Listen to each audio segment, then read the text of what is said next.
ክርስቲያና ኦርቶዶክስ የክርስቶስ ተከታይ የክርስቶስ ተከታይ ነው። የክርስቶስ ተቃዋሚ ኦርቶዶክስ ነኝ። ያመነ የተጠመቀ ይድናል በሚለው ማለት ነው። የክርስቶስ ተከታይ ነው ወይስ ተቃዋሚ ነው? አንተ ያላመነ ግን ይፈረድበታል ይላል መጽሐፉ። ስማ እኔ ማለት ነው አሁን ልል የሚፈልገው ነገር ማለት ነው። ያን ያለ አዳምጠኝ። አንተ እኮ ችግርህ ሁሌ ቀደም ትላለህ። ማውራት ካለብህ ረጋ ብለህ ለምን አታወራ? እውቀት ካላቸው ፐርሰኖች ጋር ለምን ነው የማታወራ? አሁን እፎይ ከአንተ ጋር በጣም ሊያወራ ፈቃደኛ ነበረ፣ ግን አንተ በጣም ትቸኩላለህ፣ ነገሮች ላይ በጣም ትቸኩላለህ። የሆነ መስመሩን ለመዝጋት ትሞክራለህ። ለምን ዲቴል አታወሩም ከሱ ጋር? እኛም መፍትሄ እናገኝ ነበር ከእንደዚህ ከሁላችሁም ሀሳብ ጭቅጭቅ ማለት ነው። ማለት እውነታው ወጥቶ ማለት ነው። ሙስሊሙም ወይም ክርስቲያኑ እውነታው መውጣት አለበት ካልክ አንተ እውነተኛ ኡስታዝ ከሆንክ አንተ እናገር ትፈቅድልኛለህ እኮ ልጨርስና ታወራለህ። ችግር የለም ልጨርስና ታወራለህ። እና ለምንድን ነው የማታወሩት ነው? በስነ ስርዓት አዎ።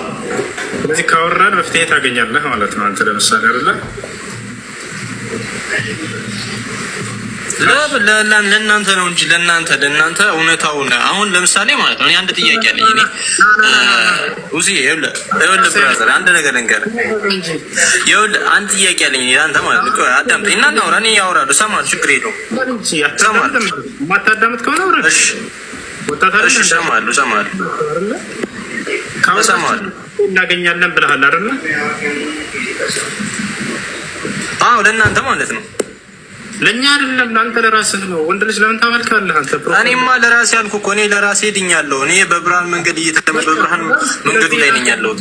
ዳውራን እስኪ ማን ያዳናል? ኢየሱስ ክርስቶስ ነው።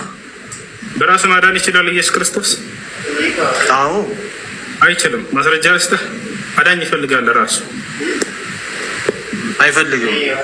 ይፈልጋል። ኢየሱስ ክርስቶስ አንድ አምላክ ነው። ላሳየህ ማስረጃ ለራሱ አዳኝ ይፈልጋል ኢየሱስ ክርስቶስ። አቡከርና ክፈትለት። ዮሐንስ ወንጌል ምዕራፍ 12 ቁጥር 27 ያላ ክፈትለት።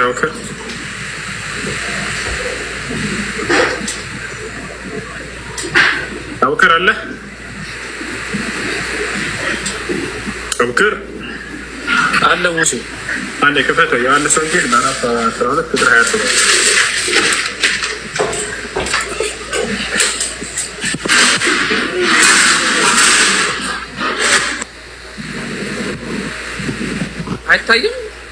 አይታይም። ቪዲዮ ክፈተው። ይሄ ኔትወርክ ላይ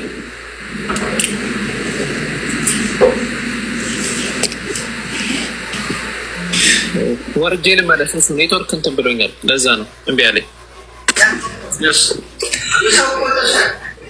ኦኬ እና ማለት ነው ይኸውልህ ውሱ አንድ ነገር ልንገርህ። ቶስ እኔ አሁን ብትለኝ እኔ አልቀበልም፣ ግን ማለት ነው እኔ በስነ ስርዓት እውቀት ካለው ፐርሰን ጋራ ለምን አውርተህ ለምን አታወሩ? እና ማለት ነው ሌላ ጥያቄ ደግሞ የመጨረሻ ጥያቄ ልጠይቅህና ልውረድ። አንድ ጥያቄ ማለት ነው እስካሁን ግልጽ ያልሆነልኝ ነገር ማለት ነው። አንድ ጥያቄ ብቻ እሺ፣ አንድ ጥያቄ ልጠይቅህ። ኧረ ጤነኛ ከሆንክ አንዴ ረጋ በል፣ ቀስ በል። አዳኝ ብለህ የምታመልከው አካል ለራሱ አዳኝ የሚፈልግ እንደሆነ ማሳየህ። ያው ስልክ ይዤ መጥቻለሁ። አልፈልግም። እኔ እሱን አልፈልግም። እኔ አሁን ጥያቄ ነው የጠየኩት። ና አዳኝ አይፈልግም ኢየሱስ ክርስቶስ ብሎናል ይሄ ሰውዬ። ለራሱ ግን አዳኝ እንደሚፈልግ ኢየሱስ ክርስቶስ ያውና እዚህ ጋር አሁን ነፍሴ ታውካለች ምን ስላለሁ አባት ሆይ ከዚህ ሰዓት አድነኝ ይላል። አድነኝ የሚለው ማን ነው? የባህሪ አባቱን ነው እኮ። ስለዚህ አድነኛ ነው ማን ነው? ኢየሱስ የባህሪ አባቱን አብን ነው። አብን። ስለዚህ አድነኝ ብሎ ለምኗል ኢየሱስ ክርስቶስ አይደለ? አብን ነው። የባህሪ አባቱን አብን ነው። አብ ወልድ መንፈስ ቅዱስ ማለት ነው። ወልድ ልጁ ነው። በወልድ ሆኖ የመጣው ማለት ነው። ተወልዶ የመጣው ማለት ነው። ስለዚህ አድነኝ እያለ የሚለምን አካል ነው አንተ ያድነኛል የምትለው አይደለ እኮ። ይኸውልህ በተሰቀለበትም እኮ አባት ሆይ ይቅር በላቸው የሚሰሩትን አያውቁምና ይቅር በላቸው እያለ ነው በተሰቀለበት ሁላ ማለት ነው አይደል? ይሄ እኮ ምንም ጥያቄ የለውም። ለምን እንደዛ ነው? አብ የባህሪ አባቱ ስለሆነ ማለት ነው። ስለዚህ አዳኝ ይፈልጋል ማለት ነው ኢየሱስ ክርስቶስ እያለ ይለምን ነበር። አብ ወልድ መንፈስ ቅዱስ ይኸውልህ፣ አብ ወልድ መንፈስ ቅዱስ አንድ ናቸው። እንደሱ የሚል የለም መጽሐፍ ቅዱስ ላይ ማስረጃ እንኳን ደስ የሚል የለም እኮ አልኩህ እኮ። ለዚህ ማስረጃ የሚሆን እኮ ማለት ነው በቂ እውቀት ያላቸው ሰዎች አሉ። እነሱ ለምን እንትን አይሉም ነው አንደኛ። ሌላ ጥያቄ ደግሞ የምጠይቅህ ነገር ማለት ነው ከእናንተ መጽሐፍ ላይ ማለት ነው ከእናንተ አዲሶች ላይ እያነበበ እንትን ሲል ምኑ ላይ ነው ውሸቱ፣ ምኑ ላይ ነው ስህተቱ? ለምንድን ነው ይሄ ተሳስታል? ይሄ አሁን እፎይን ተሳዳቢ ትላላችሁ አይደል? እፎይ የተሳደበው ምንድን ነው? ጦጣ አንተ ወላሂ ከእሱ ትሻላለህ በጀግንነት። አንተ ቢያንስ መተህ ለቤት አወራህ። ይሄ ሰው ከእሱ ጋር ለምን አታወሩም ትሉናላችሁ። ዋሽቷችሁ ስለሆነ ነው ይሄን እያላችሁ ያላችሁት። ከእሱ ጋር ማንም እንዳላወራ አድርጎ ነው የሚነግራቸው አይደለ? ተጫወትባቸው፣ ፖለቲካ ይሰራባቸዋል። ወረበል ካዕባ ከኔ ጋር አውርቷል፣ በሆስት አውርቷል። እንደዚህ ልክ እንዳንተ መጥቶ አንድ ልጅ ለምን ካላወራኸው ብሎኝ በሆስት አውርተን እናውቃለን። ሂድና ቪዲዮውን ፈልግ፣ ሁሴንና እፎይ ያወሩት ቪዲዮ ብለህ ፈልጉት። ሲቀደድ እዛ ክርስቲያኖችን ሰብስቦ አይሻን ሙሐመድ ተገናኝቷት በ9 ዓመቷ እያለ ልክ ተገናኘን እና አውጣ ማስረጃውን አሳያልኩት። ማሳየት አልቻለም። ተንጫጭቶ ነው የሄደው። ሄድና ቪዲዮውን ፈልጉት። አይሻ እንደዚህ አሻንጉሊት ስትጫወት ምናምን እያለ እየተንጣጣ ቪዲዮ ታገኝታላችሁ። ከታች አለ አይደል? አላወራንም ይላል። ወላሂ ላዚም አውርተናል። እስከ መቼ ነው የሚጫወቱባችሁ? እስከ መቼ ነው እንደ ህፃን ልጅ የሚያዩአችሁ? ለምን ተዋሻለህ? ከሁሴን ጋር አውርተሃል፣ ማስረጃ ክፈት ሲለህ ለምን አልከፈትክለትም በሉት። አልከፈትም። ሂዱና ቪዲዮን ታገኝታላችሁ። እሱ መጥቶ እዚህ ሊጠይቅ አልቻለም። እነዚህን እንዳለ የሚቀደድባቸው ውሸት ማለት ነው። እናንተ ግን ከእሱ ጋር የምትሰሙትን ይዛችሁት ኑና ጠይቁ። ማንኛውም ከእሱ የሰማችሁት ካለ ከማንም ክርስቲያን የሰማችሁት ካለ ስለ ኢስላም፣ ስለ ነቢ ሰለላሁ ዐለይሂ ወሰለም ማንኛውም ጥያቄ በነፃነት ገብታችሁ መጠየቅ ትችላላችሁ። ገብታችሁ አለ ማንኛውንም ጥያቄ ገብታችሁ ጠይቁ። እኔ ይሰማል። ቅድም ኔትወርክ ግን አሁን ያወጣው ጥቅስ ላይ ማለት ነው ጸሎት አቀረበ የሚለው ጋር የቀደሙን ኔትወርክ ይዘኛል ብለህ ነበር። እሺ መልሰው። ኢየሱስ ክርስቶስ መጽሐፍ ቅዱስ ላይ አንድ ቦታ ላይ የዛሬውን የክርስቲያኖችን እምነት የገለጸበት ቦታ አለ። እሱም አብ ወልድ መንፈስ ቅዱስ አንድ አምላክ ናቸው የሚል ቃል ተናግሮ ያውቃል? ያውቃል። አብ ወልድ መንፈስ ቅዱስ ተናግሮ ያውቃል። አልጠየቅኩም። አብ ወልድ መንፈስ ቅዱስ አንድ አምላክ አትቀንስ ቃሏ ምን ቃል በቃል ነው። ግን የአንድ አምላክ መገለጫው ምንድን ነው? ሰዎች ወደዛ እንዲሄድ ነው አይደል? ስለዚህ ደቀ መዛሙርት አድርጓቸው ብሏል። ወደዛ ሰብስቧቸው ብሏል። አብ ወልድ መንፈስ ቅዱስ አንድ አምላክ ብሎ ገልጿል ወይ? ወይንስ አንድ አምላክ ያለው አብን ነው? መጽሐፍ ቅዱስ ላይ ብሏል። አንድ አምላክ አብን ነው ብሏል። ግን አብን ሲል ከወልድ ነጥሎ አይደለም። አንደኛ ቆሮንቶስ ላይ ብሏል። ነገር ግን አብ ብቻውን በዛኛው ጥቅስ መሰረትም አብ ብቻውን አምላክ ነው አላለም። ከወልድ ተለይተው ያልጠየቅከውን ራስን እየጠየቅ አትመልስ። ገብቶሃል? እሱ አይደለም። ስለዚህ አብ ወልድ መንፈስ ቅዱስ አንድ አምላክ ብሏል ወይ? ኢየሱስ ክርስቶስ አንድ ቦታ ላይ አላለም። ነገር ግን አንድ አምላክ ብሎ የሚገልጸው ኢየሱስ ማንን ነበር ከተባለ አብን ነው። አንዲትም ቦታ ላይ አንድ አምላክ ብሎ የገለጸው ለምሳሌ ዮሐንስ ወንጌል ምዕራፍ 17 ቁጥር 3 ላይ ብቸኛ አምላክ አንድና ብቸኛ እውነተኛ ኢየሱስ ክርስቶስ ራሱ እኮ ማን ነው? አብ ሲል እኮ ወልድን ነጥሎ አይደለም። ብዙ ቦታ ላይ ተነግሯል። ብቻውን ያለ አንድ አምላክ አብ አለን ብሏል። ነገር ግን እርሱ በኩል የሆነ ደግሞ ኢየሱስ ክርስቶስ አለንም ብሏል። እሱን አይደለም የጠየቅኩት። አንድ አምላክ ብሎ የሚገልጸው ግልጽ ነገር ነው። አንድ አምላክ ብሎ የሚገልጸው ኢየሱስ ክርስቶስ አብን ነው። አንዲትም ቦታ ላይ ግን አብ ወልድ መንፈስ ቅዱስ አንድ አምላክ ብሎ የተናገረበት ቦታ የለም መጽሐፍ ቅዱስ ላይ። የዛሬው ክርስቲያኖች እምነት በክርስቶስ አንደበት አልተነገረም፣ አላስተማረም ነው። ይህን ያስላል። አጥምቃችሁ ደቀ መዛሙርት አድርጉ አለ። ሶስቱንም አካላት ጠርቶ ነው። ከወልድ ነጥሎ አይደለም። አብን አይደል ደቀ መዛሙርት አድርጉ ያለው። ጥያቄ ወልድ መንፈስ ቅዱስ ምን ማለት ነው? በአብ ስም ብቻ ያላለው በአንዱ እንደዛ ብሎ ሐዋርያቶች እንደዛ ብሎ አጥምቀዋል። በአብ በወልድ መንፈስ ቅዱስ ስም አጥምቀዋል። ስለ ጥምቀት እናውራ። እሺ ያለ አውርተዋል፣ አጥምቀዋል ሐዋርያቶች በአብ በወልድ መንፈስ ቅዱስ ስም ወይንስ አላጠመቁም? እንጃ በኢየሱስ ስም አጥምቀዋል። እነዛ ነገር አይቻለሁ። ጎበዝ ልጅ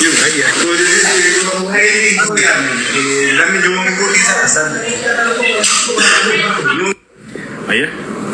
ለምን በትክክል እንደው የክርስቶስ አስተምሮ ሆኖ በነበር የማቴዎስ ወንጌል የተናገረው እሱ ብቻ ያችን ቃል የተናገራት የክርስቶስ ትምህርት ሆኖ በነበር ሐዋርያቶች ከዚያ በኋላ ሲያጠምቁ በአብ በወልድ መንፈስ ቅዱስ ስም በሶስቱም የሥላሴ አካል ሊያጠምቁ ይገባ ነበር። አንድም ሐዋርያ ግን በአብ በወልድ መንፈስ ቅዱስ ስም ያጠመቀ የለም።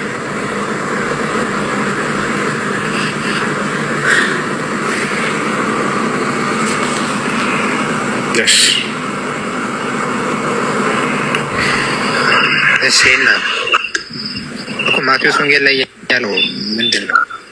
ያ ስህተት መሆኑን ከዚያ ትረዳለህ። ምክንያቱም እነ ጴጥሮስ አይተህ ከሆነ የሐዋርያት ስራ ላይ በትክክል ያ የክርስቶስ ትምህርት ሆኖ በነበር የክርስቶስን ትምህርት ትተው በአንዱ የሥላሴ አካል ብቻ በኢየሱስ ስም ብቻ ባላጠመቁ ነበር።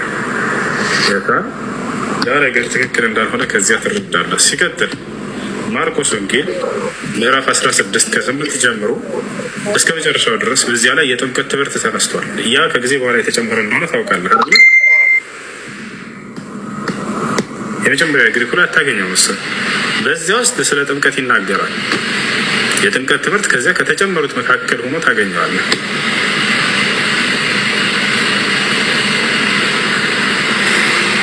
ስለ ጥምቀት ያን ያክል እንትን የለ። ከዚህ ጋር ተያይዞ አንድ ጥያቄ ልጠይቅህ። ጠይቅሽ። በተለይ ስለ አምላክነት ባህሪ ይወራል አይደል? አምላክን አምላክ የሚያስብለው አንዱም የአምላክነትን ባህሪ ሲይዝ ነው አይደል? ስለዚህ የአምላክነት ባህሪ ዘላለማዊነት ሊሆን አይችልም። ወይም ደግሞ ይሄ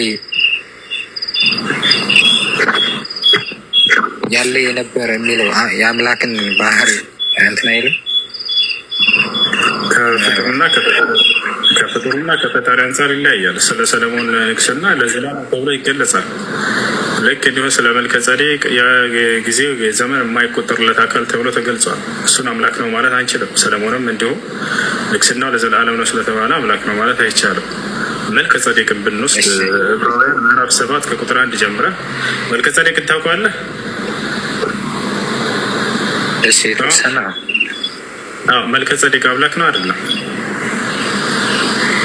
አይደለም። እንዴት የአምላክን ባህሪ ያልያዘው?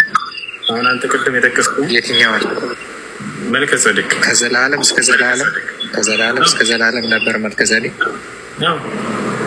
የቱ ነው? እስኪ ላስነብበህ ይለውጣል። እኔ ለፍጡር ከሆነ እንደ ፈጣሪ እንዳደርጋቸው እና ዕብራውያን ይለውጣል ምዕራፍ 7 ከቁጥር 1 ያው የሳሌም ንጉሥና የልዑል እግዚአብሔር ካህን የሆነ ይህ መልከ ጼዴቅ አብርሃም ነገሥታትን ገድሎ ሲመለስ ከእርሱ ጋር ተገናኝቶ ባረከው ይላል። ለእርሱም ደግሞ አብርሃም ከሁሉ አስራትን አካፈለው። የስሙም ትርጓሜ በመጀመሪያ የጽድቅ ንጉሥ ነው፣ ኋላም ደግሞ የሳሌም ንጉሥ ማለት የሰላም ንጉሥ ነው አለ። አሁን ባህሪውን ተመልከት። አባትና እናት የትውልድ ቁጥር የሉትም አለ። አየህ፣ ቢያንስ ኢየሱስ ክርስቶስ እናት አለው። ተመልከቱ፣ አባት ባይኖረውም ክርስቶስን በዚህ ራሱ በልጦታል። አባትም የለውም እናትም የለውም፣ የትውልድ ቁጥርም የሉትም አለ። ኢየሱስ ክርስቶስ የትውልድ ቁጥሮች እንዳሉት ማቴዎስ ወንጌል ምዕራፍ 1 ከቁጥር 1 ጀምረህ ማንበብ ትችላለህ። በዚህም በለጠው። ተመልከት፣ አሁን ለዘመኑም ጥንት ለሕይወቱም ፍጻሜ የለውም። ያ ሰላም አልፋና ኦሜጋ የሆነ ሰው ከክርስቶስ የሰው ይበልጣል በአምላክነት ባህሪ። የሚገርመው ይህ ነበር ሶስተኛው ሥላሴ መደረግ ያለበት። አይበልጥም እኮ እዚህ ጋር ይሄ አምላክነት ባህሪ ነው አይደለም? ለዘመኑ ጥንት ለትውልዱም ቁጥር ምን ይላል? ለዘመኑም ጥንት ለሕይወቱም ፍጻሜ የለውም ይላል። አይደለም ኢየሱስ ክርስቶስን በዚህ መንገድ አይደለም የሚያስቀምጠው። አባትና እናት ምናምን ብሎ ሳይሆን ከዘላለም እስከ ዘላለም ነው ያለ። እንዲሁ አዳምጥ፣ የትውልድ ቁጥር የሉትም ማለት ለዘመኑም ጥንት የለውም ይላል፣ ለሕይወቱም ፍጻሜ የለውም ይላል። እና አባትና እናት ትውልድ የለውም አለ። ከዘላለም ከሚለው ይህ በልጦ ነው። ከዘላለም እስከ ዘላለም የሚለው ለዘመኑም ጥንት የለውም ለሕይወቱም ፍጻሜ የለውም ማለት ነው። መጀመሪያም ጥንት የለውም ይሄ ሰው፣ ለዘመኑም ጥንት የለውም ለሕይወቱም ፍጻሜ የለውም በፍጹም እያለ ነው። አይ እንደዛ አይደለም ነው። ያ እናትና ከአባት የለውም። እናትና አባትም የለውም እኮና ከዘላለም እስከ ዘላለም ከሚለው ጋር ጭራሽ እንትና የለም። የጭራሽ እናትና አባት ራሱ የለውም እያልኩህ እኮ ነው። ይሄ ሰውዬ ከየት ነው የተገኘው? እሺ አይ ችግር የለውም እንስማማ እንበልና ይሄ ፊተኛና ኋለኛው ከዘላለም እስከ ዘላለም የአምላክነት ባህሪ ካልሆነ ሱራ 57 ቁጥር 3 ላይ አላህ ፊተኛና ኋለኛ ይለዋል አይደል? ይፍታ ቆይ አንዴ ና መልከጼዴቅና ኢየሱስን አወዳደር እንጂ መጀመሪያ እናትም አባትም የለውም አይደል? ይሄ ሰውዬ እስኪ ክፈተው አሳየው። የለውም የለም ያለው ያው በሌላ አባትና እናት የትውልድ ቁጥር የሉትም ማለት ነው። ማለት ነው የትውልድ ቁጥር የሉትም እነሱ አባትና እናት የትውልድ ቁጥርም የሉትም። እነዚህ ሶስቱም እንደሌሉት እየተናገረ ነው። አባትና እናት የትውልድ ቁጥርም የሉትም። ማን ነው ይሄ ሰው? አይ አባት ነው።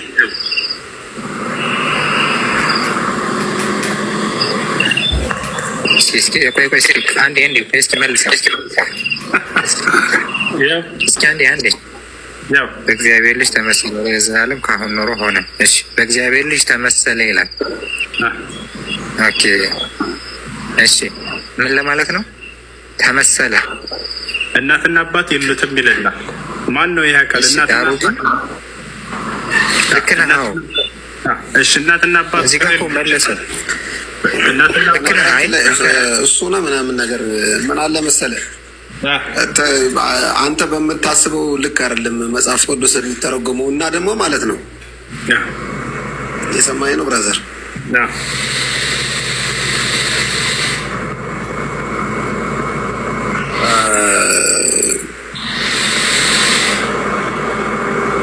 ትክክለኛ እምነት መሆኑን እስኪ አስረዳኝ። ሙስሊም እውነተኛና ትክክለኛ እምነት መሆኑን እንደዚህ ብለህ አስረዳኝ። ለምን እንዳልኩ ታውቃለህ? እኔ በደንብ እየተረዳሁት ነገር አለ። ሙስሊም አይደለሁኝም፣ ግን ከሙስሊም ጋር አድጌያለሁ። ሁሉ ነገር አውቀዋለሁኝ። አሁን ደግሞ በብዙ አይነት መልኩ ብዙ መረጃዎች ስላሉኝ እውነተኛውን አምላክ እውነተኛውን ክርስቶስን አምኜ መኖር ሰው ነኝ። ጀነራሊ እውነታውን ልነግርህ ማለት ነው። እና እፎ ቤት ገባ ነበር፣ ከዛም ብዙም ቦታ ገባ ነበር እና ብዙ ጥቅሶችን እንደውም ኮሜንት አድርጌ ምናምን ነገር አሳይቶኛል። እፎ እኔ አልገባኝ እና ልል የፈለኩት ምን እንደው ታውቃለህ? ሰው የሚያድነውን የሚያውቀው ራሱ ነው አይደል?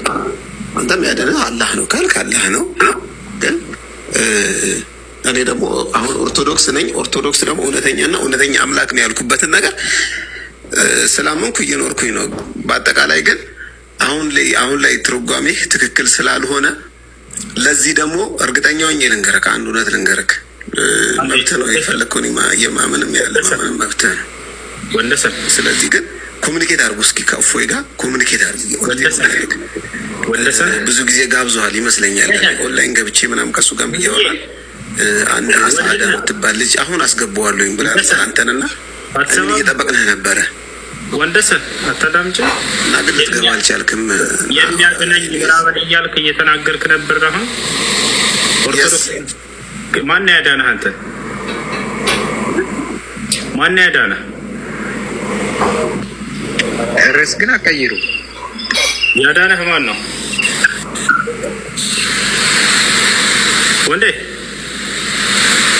ወንድነት ወንዳለም ሄሎ ወንዴ ሰላም ነው?